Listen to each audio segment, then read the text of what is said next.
What I'm about to say might shock you. Steven Spielberg is a really good filmmaker. Let's talk about why.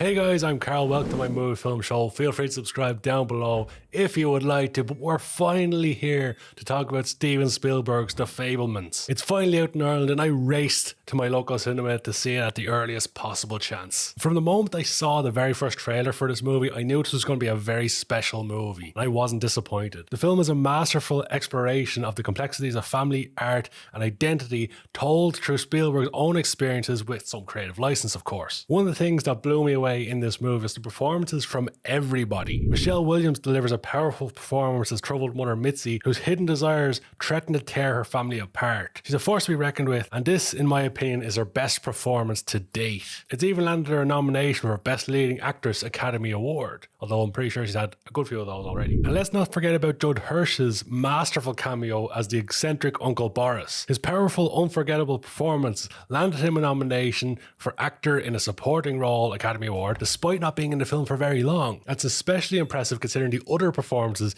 in the movie. Literally any of the other main actors in the movie could have picked up an award for Best Supporting Actor in this one. Paul Dano was phenomenal in his role as the dad, and you truly feel sorry for him at points in this movie. And then there's Seth Rogen. Seth Rogen pops up with a performance I was never expecting. He's known for those Judd Apatow comedies, of course, and his films have got a little more elaborate as he's gotten older, but this was a terrific performance from Seth Rogen. One of his best to date by far.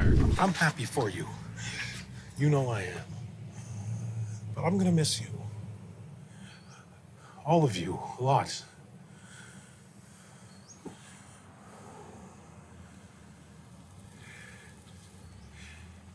You think whatever bad things you want about me, kiddo, but you stop making movies, it'll break your mother's heart. You will break her heart, I mean it.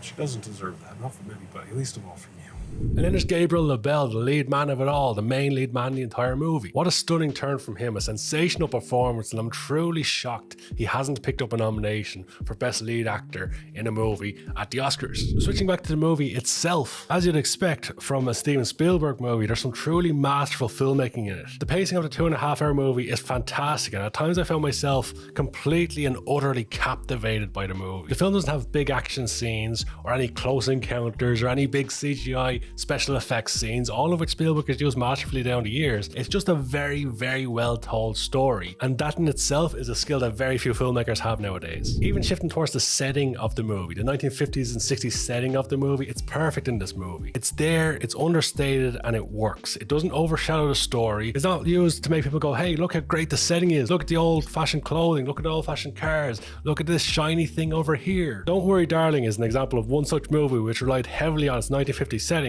for some praise in an otherwise dull movie last year. Well, perhaps it's unfair to compare Olivia Wilde movie to a Steven Spielberg movie because he's been doing it a lot longer. Even the use of lighting in The Fabelmans is masterful. I absolutely love the scene where Sammy figures out that his mom is having an affair with Benny while he's putting together the family holiday picture. When he sees it, he jumps out of his chair, he moves backwards, the lighting on his face changes, the shadows descend down his face, and the lighting becomes something more akin to something you'd see in a horror or thriller movie. Subtle things like that throughout the movie are the small little things, the small subtle little things that make this movie so fascinating. There's so many little things you could pick up in this movie if you're a filmmaker yourself that you can learn from throughout this one movie. The climax of the film where Sammy shows his ditch day movie to the entire prom of the school, it's a masterful coming of age scene altogether when you take everything into it that I think a lot of people can relate to. The editing serves as a metaphor for Spielberg's own cinematic vision, highlighting the importance of what to leave in and what to take out, and how you can transform the image of a person inside a movie with some really good editing and filmmaking. And overall, there's just so much to love about this movie, but ultimately we have to get down to a rating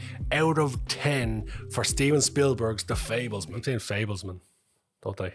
And as you can probably tell, I absolutely loved every single bit of this movie. I haven't stopped thinking about the movie since I watched it just last night. And for that reason, I'm going to give it a 10 out of 10. Only the fourth 10 out of 10 I've ever given on the channel. So if you haven't seen The Fabelmans, if you haven't seen The Fabelmans, I'd highly recommend doing just that. The last video I gave it 10 out of 10 to is right over here. And if you've already seen that video, there's another video to check out right over here. And if you've already done that, a really cool thing you could do is hit that subscribe button.